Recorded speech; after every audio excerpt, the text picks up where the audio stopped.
For most of the class, the patient in mind is a human, but in this case study we will explore the problems of the agricultural world.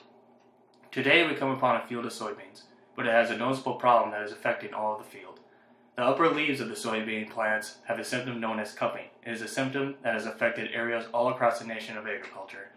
It is the symptom of dicamba herbicide drift, and for you to understand the importance of the situation, we need to gather some background information.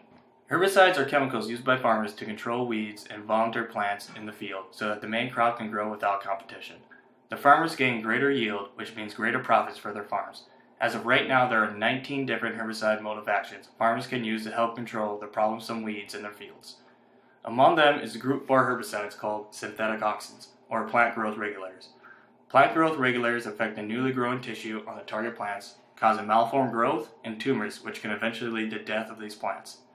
Dicamba is one of these herbicides in this group and has been very effective and is used on non-susceptible crops due to natural tolerance or crops that have been genetically modified to this specific herbicide. Here is the molecule of dicamba. Dicamba is a benzoic acid with 2 chlorines and an ether attached to it. It is broken down by a molecule that is called dicamba monooxygenase, or DMO. That is the molecule in this study, 3-GL2. This molecule is made up of 3 separate proteins working in a chain reaction.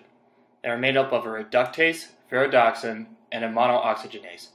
The 3 different proteins are colored here in blue, green, and purple.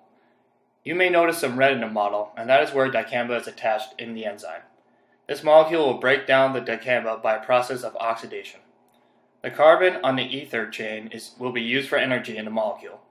By just adding oxygen with dicamba, the molecule can break it down into water, carbon dioxide, and a product called DCSA, which is not harmful to the plant. This enzyme, originally found in microorganisms in the soil, has been genetically modified to be put in soybean crops to help farmers continue to battle herbicide-resistant weeds in their fields. Now back to the problem. Knowing that DMO can be used to protect plants from dicamba injury, why is this field injured? Dicamba has properties that cause it to volatilize very readily, making the herbicide move easily with the wind for miles. Without genetically modifying soybeans with DMO, soybeans are one of the most susceptible plants in agriculture to dicamba. The reason that dicamba has not killed these plants is because the amount of dicamba that is volatilized into the air is a minuscule amount. Although it didn't fully kill this field, it has the potential to damage entire fields if not used correctly. The solution to limit the amount of dicamba drift is still an ongoing project being worked on by multiple universities and private companies.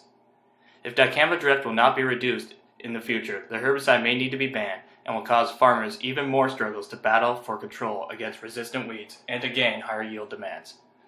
Although it is risky to use dicamba, it is one of the most promising herbicides in agriculture today, and with the help of genetically modified crops with DMO and reduced drift damage properties of dicamba, it can continue to greatly help farmers for future years to meet the world demands for greater crop yields.